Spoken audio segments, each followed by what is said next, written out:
This week's parsha begins with a very strange pasuk. Vaydaber Hashem and Moshe behar Sinai lemor.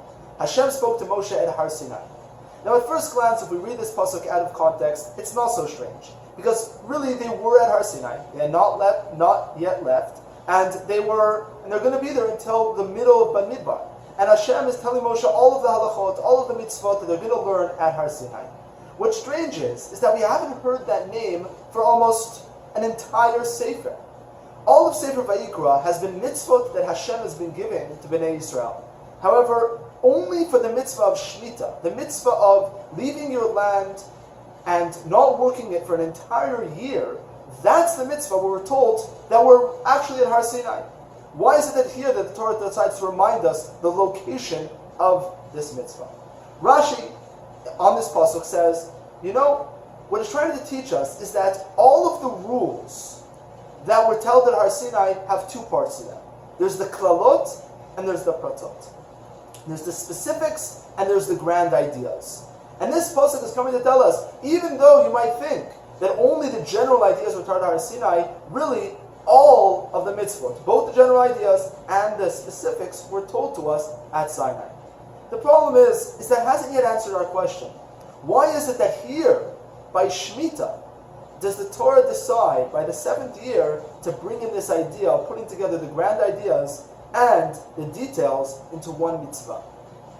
If we go and we look back at Har Sinai, we find that this idea of speaking about both the general ideas and the specifics are a fundamental thing to think about when we come to mitzvot.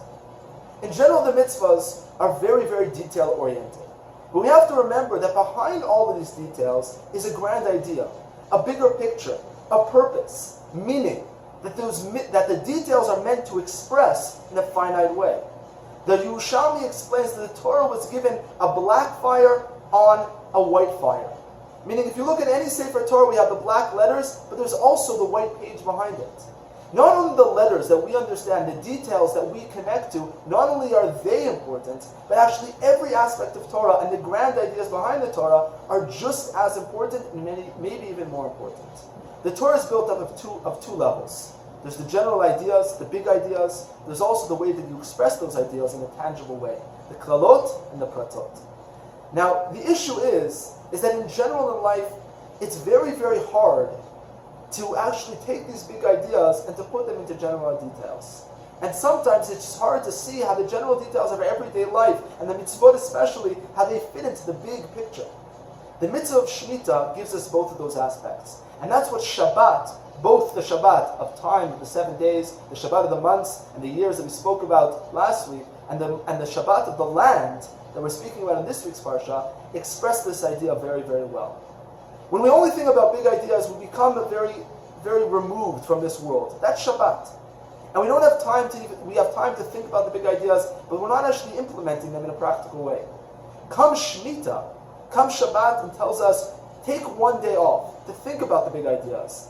And then the rest of the week will be infused. The everyday life, the details of your life will be infused with the big ideas. That's the goal of Shemitah, to have a year we're able to take the big ideas and focus on those in order to infuse the rest of our 6 years throughout the rest of normal time with the grand ideas to invigorate and to make more meaningful every detail of the mitzvot that we do. Shabbat Shalom.